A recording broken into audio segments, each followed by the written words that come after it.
I get to sleep on the whole entire bed all by myself. Now that doesn't happen very often.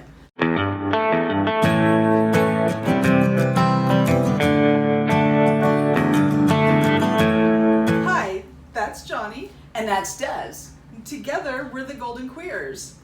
In this video, we're starting a new series called How Did You Do That? Over the course of our relationship, people have asked us, how did you do that? How did your relationship survive that? They said, I don't know how you do it. I wouldn't be able to. Yeah, they do say that a lot. So we decided to take some of those questions and answer them in a series of videos. So in this video, we're going to answer a recent question, which was posed to me earlier this spring, which was, how did you survive that? How did we survive living apart for 3 months, not sleeping together? To elaborate a little bit, what happened was my mother had to have surgery in early December. I am a full-time caregiver for my sister who lives with my mom. Johnny was a part-time caregiver because of his disabilities, but because my mom was going to be in the hospital, he had to step up and work more hours so that I could be the backup person instead of the full caregiver.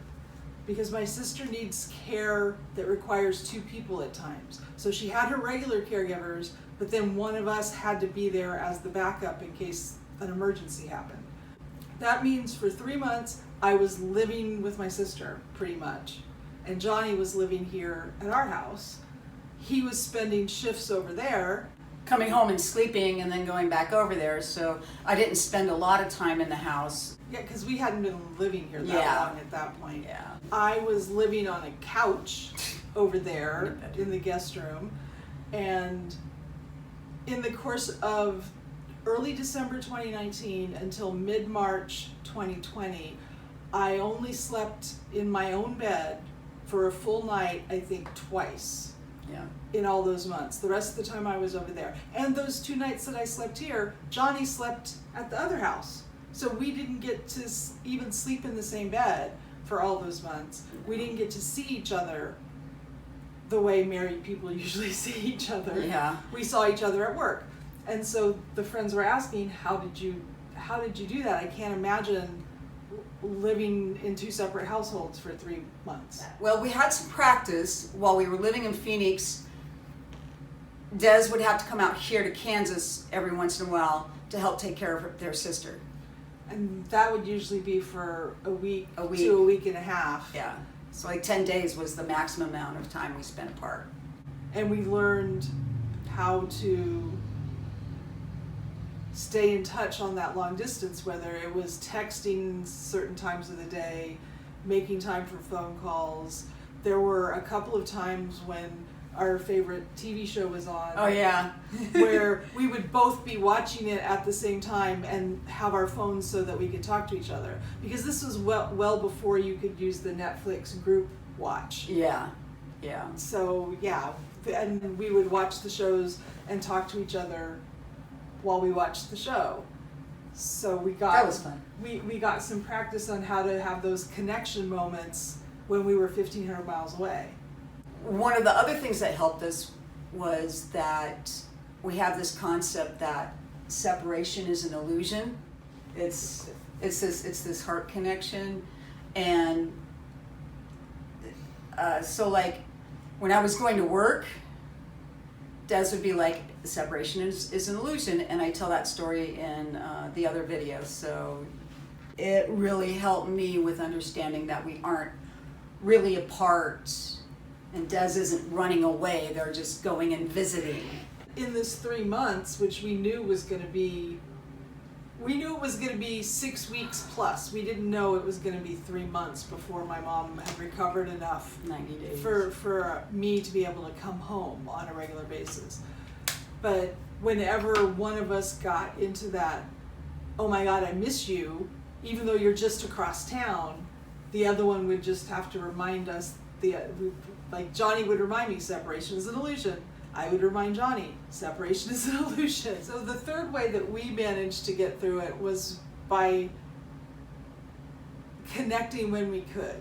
So when Johnny would come over to do his shifts, if he would come over a few minutes early, then we could spend some time connecting before he had to go on duty, or when he was going off duty. There are times with my sister when she's sleeping or when she's Busy. that she's like, get out of my room for 15 minutes or 30 minutes so that she can concentrate on phone calls or business or whatever she's taking care of. And we would sometimes have those times together. If I was there as the backup and the other caregiver was there, then I could in fact call Johnny when he was at home, or we could watch TV together. There were a couple of times when the caregiver who was there, my sister was in good enough condition that I could actually leave and I could go out to dinner with him, or we could just go shopping together for groceries, or do some mundane couple thing that reminded us that we were still a couple's activity. Like sharing a bowl of ice cream. I mean, you don't even understand. It's hard to understand these little precious moments in life that kind of make up all those small moments into this 18 years together, and just sitting down with a bowl of ice cream and 2 spoons, or 1 spoon even, and one of us feeding it to the other. And not only is it comforting you can make it kind of a sensual sort of thing to connect at that level. And it's a very simple act. Ice cream, fudge, and a good TV show. It's still hard when they go on the overnight shifts, and I'm like, no, bye. Think of whatever times in your relationship you've already been apart. If you haven't been apart, then maybe you should try it just once, where one of you goes and spends time with family and you see how you survive it. I mean, if you've ever gone on an overnight work trip, then you spent that time apart. How did you survive that? It's the little moments that add up. I'm recognizing that in doing this project. So figure out what little moments you connect over and make sure you're still getting them even if you're physically apart. Because there's so many things they don't appreciate that I do. So when I find something that we connect with, and we do connect on a lot of things. We don't connect on the outdoors or the flowers or something like that, but there are other things that they really enjoy that happens in our relationship. And maybe that's another reason that we survived, that our relationships we do have separate that interests. Our relationship survived 3 months apart is that Johnny got to run around the house doing all the things that he knows annoy me and get them out of his system, so that when I came back, he wouldn't necessarily need to do them again for a while, right? I said necessarily. Yes. I can sleep on the whole entire bed all by myself. Now that doesn't happen very often. Well, it did for 3 months. It did for 3 months, and it happens a couple nights a week still. So doing the things that you wouldn't do when your partner's around, take advantage of just think that of this. freedom. If they're going away for a work trip or to go see relatives or something, then hey, you know what? You can spend that whole time dancing naked on the bed, watching porn, I don't know, drinking orange soda straight out of the bottle, whatever is your thing that you exchange for a stable relationship. Ooh, exchange for a stable relationship. Yes. So can you think of any other advice that we learned and how we did that other people could learn from? I've said this to Des before. I don't like giving advice, and I know a lot of YouTube channel people do give advice. I don't like giving advice. I have seen a lot of relationships stay through so many changes, and I've seen others crumble. I was always on the fence with myself whether I would have a long-term relationship or if I had it within myself. What I have done may work for you. I was gonna say if your significant other, spouse, partner likes flowers or things sent to them in the mail, you could do that.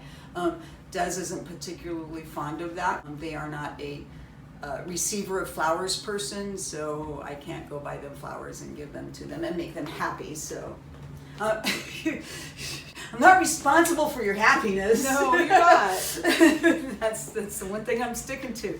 So yeah, no, that's but giving, writing little love love notes notes. or love texts or sexting or whatever works for your relationship to keep you to connected. keep you connected. I guess that would be the answer to how did we do that. Yeah. Your mileage may vary. Adaptability is a huge skill to have. If you have any questions for us about how did we do a specific thing in our relationship, or that you've heard us mention and you can't imagine how you could have done it, then put that in the comments too. We're mapping out what questions we want to answer in future videos as part of this series, so your suggestions are always, always welcome. And if you survived something similar, let us know. Leave us a comment or two. Maybe make a video about it and share it with us. We love to watch it. If you liked this video and want to see more like it, please be sure to subscribe and hit the little notification bell so that you'll know when our next video comes up. Even if you don't have a question, feel free to leave us a comment anyway. And please share this video with your friends, your family, anyone else, someone on the street, if you think they'll like it. Thank you for watching. We'll see you in the next video.